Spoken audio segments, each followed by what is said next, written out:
drew a lot of our inspiration for our characters from the classic pulp action-adventure stories that you've seen in books and movies and comics. One of the hallmarks of this genre is the fact that you have a very relatable hero who's kind of an everyman. All of the heroes are really recognizable human beings with all of our strengths and flaws. And we figured out that that was something very important for helping audiences connect with the character. This is finally it.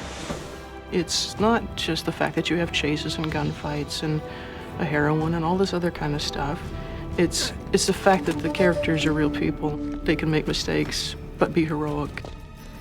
Nathan Drake is our hero, and he's the kind of guy who knows how to handle himself in a tight situation. But he's really just a guy in a t-shirt who finds himself in a difficult situation and has to rely on his wits a lot to save the day. Elena's a really cool character. I think she's something a little bit new and different for video games.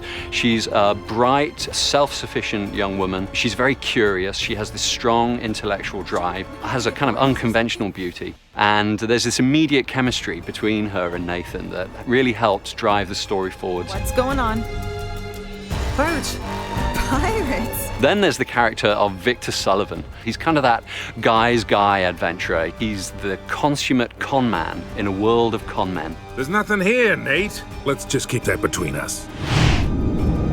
For the first time in Uncharted, we actually had to cast actors who had stage or TV or film experience because we were doing motion capture for all of our cinematic cutscenes. So we have real stage and film actors coming in, getting in the motion capture suit, recording their voice while they're acting out the scene, which I think is really important because you capture that moment rather than having them try to pantomime to some voice dialogue they've already recorded. The physicality that's demanded in doing motion capture and creating, an action film, essentially, has been tricky. All the stunt work we have to do here, I go, is this my job? This is so much fun.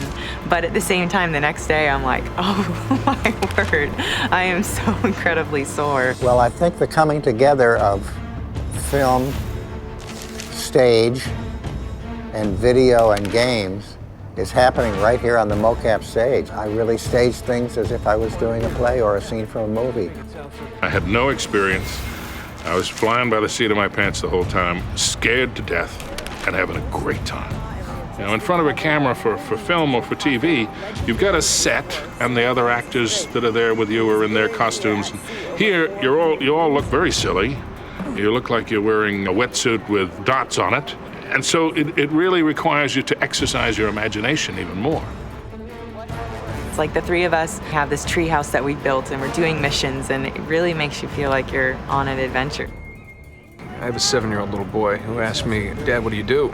And I said, well, do you remember when your buddy came over the other day and you guys ran around the backyard and the clubhouse became a pirate ship and you were jumping off? And he said, yeah. I said, that's what I do. The hell?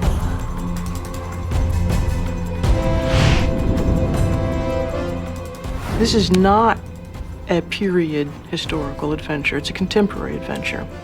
And so if we went with completely a classic approach to the music, kind of big orchestra, big traditional instruments used in traditional ways, to me that would have felt out of sync. Working in the action-adventure genre musically, you can frequently find yourself falling into a lot of cliche sort of action-adventure things musically. So we've tried really hard throughout the project to do things that people have never heard before. So the composer that we sought out actually is a guy named Greg Edmondson. Really great guy, really talented, and he's the guy that did all of the music for the television series Firefly. The way he was able to take unexpected instruments and use them to sort of support the story in this adventure, I thought, well, here's a guy I think who could get what we're after. Because you were on this island and you did not know where you were, and you were searching for something primitive, they thought this would be fun to use unusual instruments that don't get used a lot, and to use things that we do here, but not to use them in a normal way. And that sounded really intriguing to me. I like that kind of stuff. You can get all sorts of strange, unusual, weird ethnic instruments and play them in any number of ways, and it's just fun to do.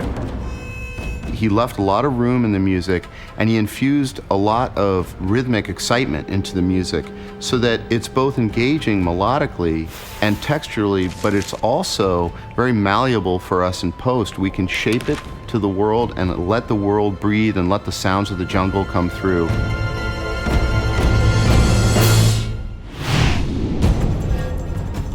One of the things we try to do with each game we create at Naughty Dog is make it a technical showcase for the PlayStation hardware.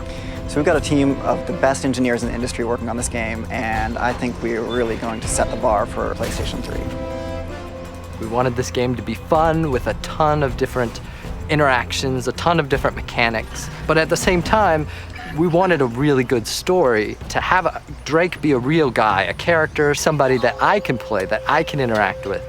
That was the goal, and that's what we accomplished.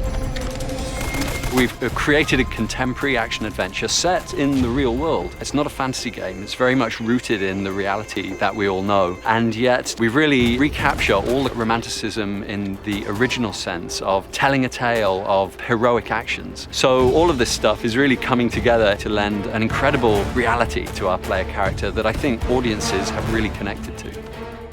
I think there's a huge value in going outside your comfort zone. You just don't go right to the obvious. Now, it makes everything much harder, but in the end, it's all worth it. Get something that people haven't seen before. I'll be damned. I'm most excited about how fun it is to play and how you just lose yourself in the environment and the world that we've created. You know, I mean, when you pick up that controller, it's really easy to have fun, to be powerful and feel like you are the action hero.